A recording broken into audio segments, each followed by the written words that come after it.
R&B diva, Tina Moore. She's up next. Let's talk.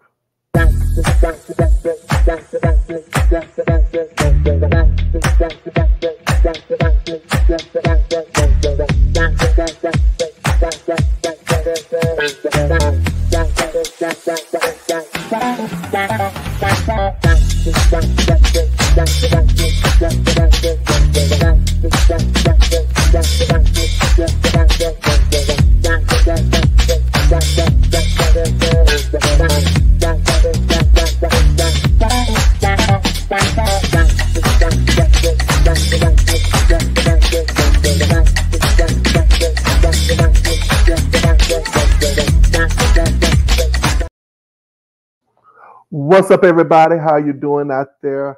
Thank you guys so much for tuning in over here to my channel, Pepe's Point of View. I am your host, your R&B historian, Pepe, and I want to welcome you new viewers, you returning viewers, and you subscribers. Thank you guys so much for sticking around over here and checking me out. Yes, and if you are a returning viewer and you keep returning and you have not yet hit that subscribe button, I am asking you guys at this moment in time to please do so. It's definitely appreciated over here. Don't have to tell you what we do over here in these YouTube streets. That's exactly how we get, spread the word and let people know, hey, people are checking us out by hitting that like button, subscribe button, as well as leaving a comment. Hey, I know you guys out there like your R&B divas just like I do. And it's just another platform for these divas to get the exposure that they need. And I can't do it without your support. So, hey, I'm asking you guys to hang out with me. I appreciate you guys so much. But jumping right into it, we have R&B diva Tina Moore. And if you are new to my channel, then let me first of all explain to you what it is that I do over here. Basically, it's album reviews. I talk to you guys about this music that I love so much, these R&B divas of a particular era. I like to focus on the 1980s and work my way all the way up until like the mid 1990s. That's where I feel most comfortable with. And this gives me the opportunity to go back and listen to some albums that I've never heard before. Now, I'm familiar with the singer and the singles, but not necessarily the entire album. So I've never heard the entire album by Tina Moore.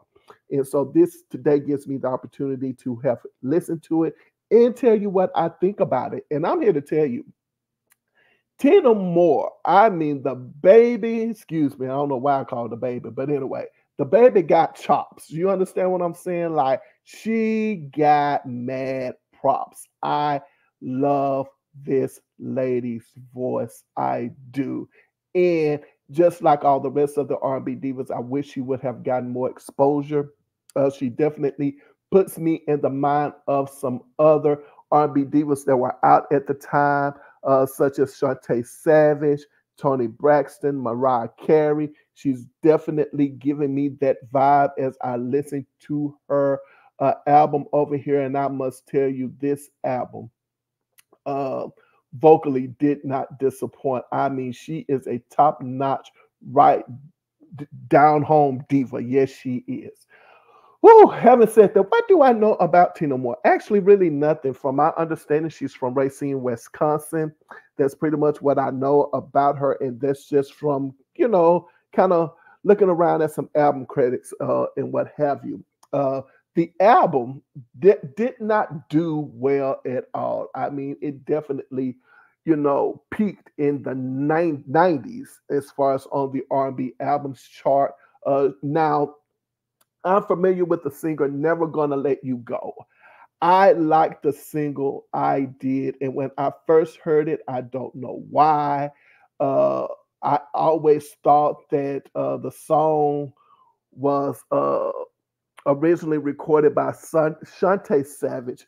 But now that I think about it, I see how I got these two divas in the songs confused, because Tina Moore's song, Never Gonna Let You Go, and Shantae Savage's song, You'll Never Find Another Love as Good as Mine, or something like that, are very much similar. Okay, and I think that that's how I got them confused. Definitely, a song of the time. As a matter of fact, let me just think about it for a second. So Tina Moore was released in 1995, right? Uh, she was. And so let's 1995, and let's see about Shantae Savage's first album. All right. Hers was released in 1993. So there you got it. There you have it. Bet You'll Never Find Another Love Like Mine was released first. So you can kind of say she Tina Moore went into the same vein as a Shantae Savage would have went into. And there you have it again. I talked to you guys about what's that guy's name, Steve Silk Hurley. I mentioned to you the music that he did on what's the diva I just listened to, Tanya Blount album. Okay, A Natural Thing. And there you have it, Steve Silk Hurley. So, the thing that I'm coming to know about myself as I do more of this commentary, I realize that I'm definitely hitting the mark when I am talking about, this diva sounds like this diva, okay, this album and this producer, so on and so forth. I mean, you just once you get into the vibe and really get into the feel of it, you can kind of feel your way through these things. And so I'm definitely becoming more comfortable in my, how can I say it, in my knowledge about this as I am, talking to you guys about it. Not that I'm not comfortable, but it's just the fact that, for me, I'm saying, okay, this is giving me this kind of vibe. And then when I go back and listen to album credits or other commentary that I did, now I'm like, okay, yes, this stuff is all coming together. So again, Tina Moore song, Bet You'll Never, excuse me, Steve Silk Hurley's production on Shantae Savage's Bet You Never Find is similar to that of what's the guy's name? Tanya Blunt's music, because he produced on Tanya Blunt album as well. Sorry about that. Didn't mean to confuse you guys at all when it comes down to the song.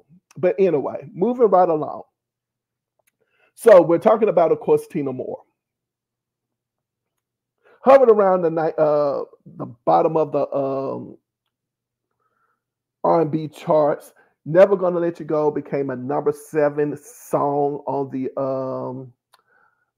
UK charts, right? And then Nobody Better also did pretty decent on the UK charts as well. When it comes to the R&B charts, however, the song hit into the bottom part of the top 20. So it is what it is. I mean, she did pretty good for herself, on this album. I would like to think so. So let's just dive right into it, shall we? Never Gonna Let You Go. When I heard it, as I said, I immediately thought of Shantae Savage was the singer. However, I was wrong. But this song, Never Gonna Let You Go, still reminds me that it could have been recorded by who? You're right. That's it. That R&B diva, Toni Braxton. Really made me think that song could have been recorded by her. Baby, maybe, I'm saying baby again, maybe not necessarily a lead single for Toni Braxton, but definitely a filler, on the album. Like, it could definitely be one of those songs where you're like, okay, it's Toni Braxton and it's a nice song. I can see Toni Braxton have recorded this song, in her catalog. I can see that. And also, too, Tina Moore co-wrote 6 of the 10 songs, and I love it. I love it when my R&B divas, are actually contributing to the album as well. If not from a songwriting standpoint, a production standpoint, it's actually great. The next song on the album is a song by the title All I Can Do, and yep, she should have been billed, as I said before, as this Mariah Carey type of singer. I mean, Tina Moore has some chops, okay? But for me, I think it could be the reason why we didn't get the push that we should have gotten on this album is probably because it's a smaller label. I think the Scotty Brothers label at the time was not a big label, and I think that's probably another reason why didn't get a lot of attention. And then being that, here we go, we're talking about what? R&B music again. But now this song, All I Can Do, is written by Andrea Martin. That's right. Andrea Martin, the one who wrote the big hit for In Vogue, "Don't Let Go Love." She's no longer with us, but this is a great ballad by written by Andrea Martin, who is actually an R&B diva herself. She released an album as well, and so it was great to see that this song was co-written by Andrea Martin. I was like, oh my gosh, she wrote that? Great. And so, what do we know about the Scotty Brothers label? I remember back in the day, and I could be wrong, and let me look this up, but I think James Brown back in the day, and I don't know why that was the first name that came to my mind, but I remember back in the day that James Brown was actually on the Scotty Brothers label back in the 80s. And I have to go back and check and see because I remember, I don't know if the song I'm Real, the song was I'm Real, and I think it was written and produced by, what's that guy's name? Those guys, what's his name? Yep, I'm right. He was on Scotty Brothers label, but I'm thinking about the full force song, I'm Real. Let me see. Let me see. It was produced by Full Force, and I remember seeing the video back in the day, and I was like, okay, but definitely he is. I know. I thought James Brown was on the Scotty Brothers label, and there you have it. Yeah, 1988. I said it was I'm Real. I'm Real. Produced. There you go. Full Force. I remember this. I'm telling y'all. I know. I'd be knowing what I'm talking about. You better listen to me.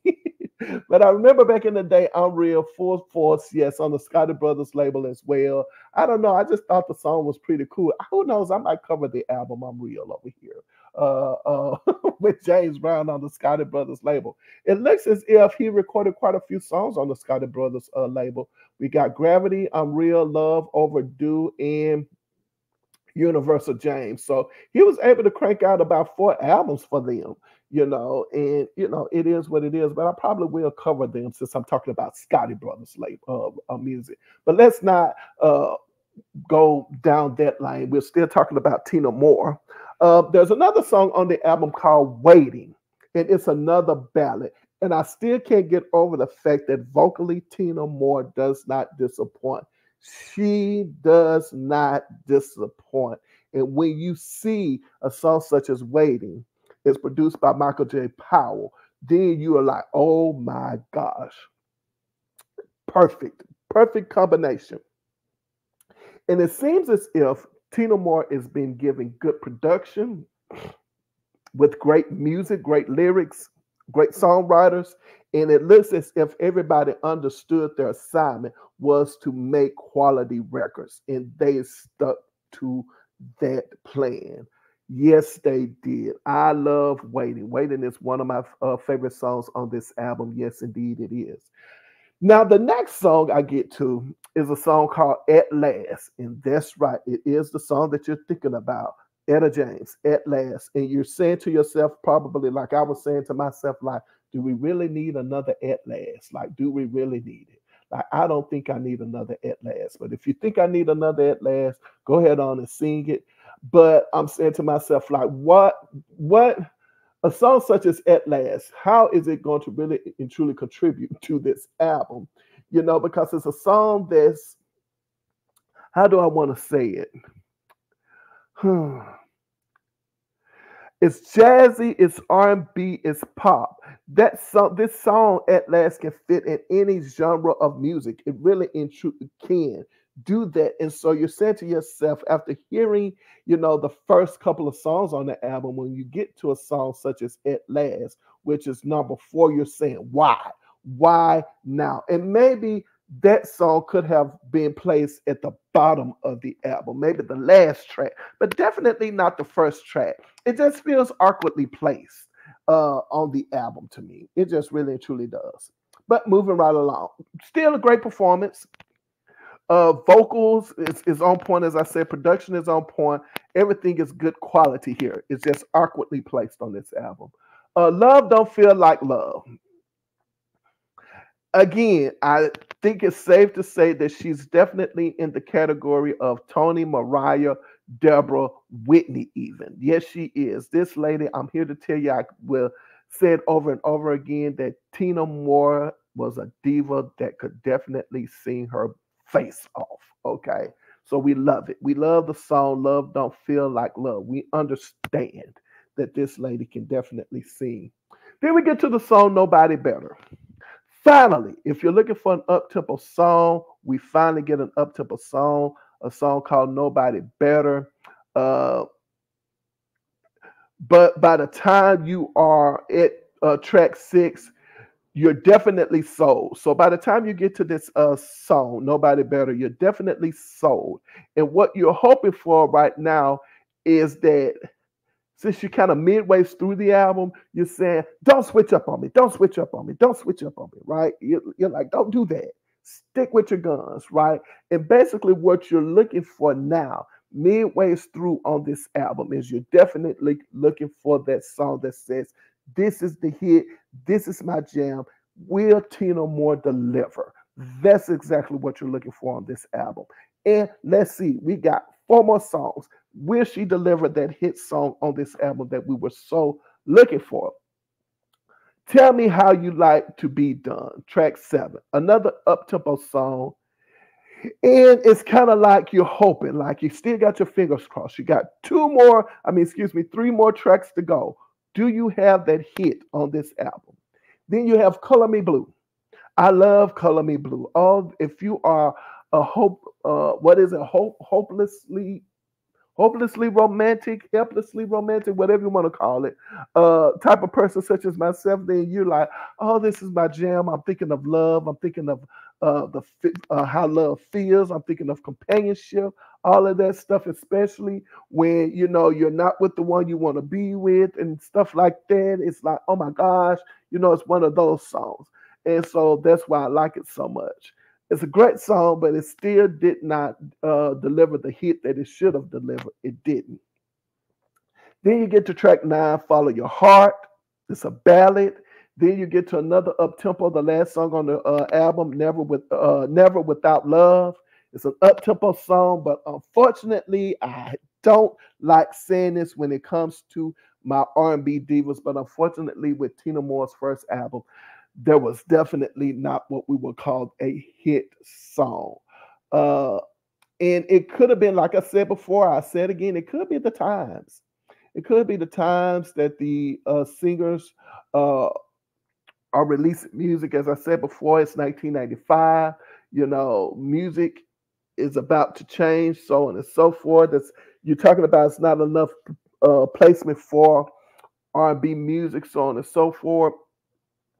And the formatting and everything is definitely changing. Some people, it works, some it doesn't work for them. It's just what it is. Unfortunately, it just did not do what it needed to do. All of the qualities was definitely there in the making for an R&B diva such as Tina Moore to make her mark. I mean, I'm here to tell you, she definitely can hang with the divas that I mentioned previously, such as the Whitney Houstons and the Mariah Careys and Toni Braxtons.